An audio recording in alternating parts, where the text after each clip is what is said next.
Gıybet eyleyende de, yine özümüz.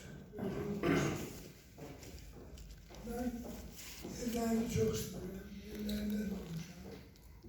Bak bizim yaxşı ənənəmiz var, Şura hükümetinin vaxtında.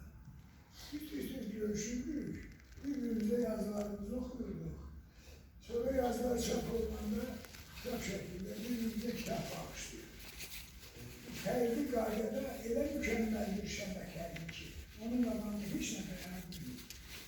Amma indi bax belə kitab görməsi olacaq, bizim tərs edirlər. Belə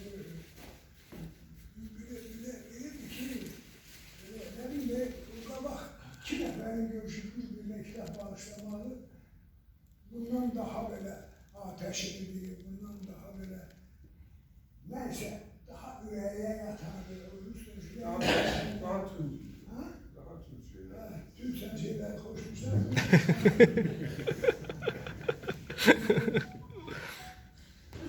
Ben şöyle adamda, şimdi oturanlar bilmiyorum, hamısı yazılır. Hatta yazmayanlar da okucu gelirse, okucu da, o da bizim qohumlarımız. Sadece burada heç kəsə dərs vermək lazım, böyük. Hanım dərsini oxuyub tutarmış adamlardır.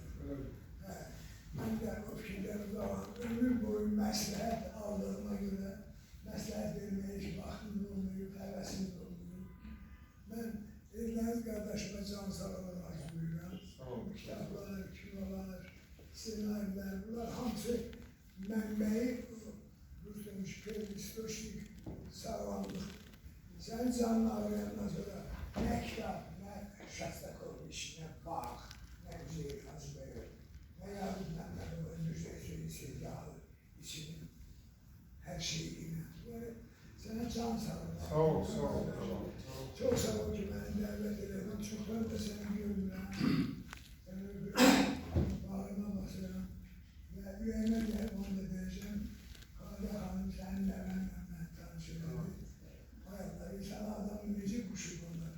Kızım bu ne verdi? Hakikaten babanla doğmaları güzelleri göre öyle şey var ki biz onu verebiliriz. Allah verir. Allah bəxtini versin.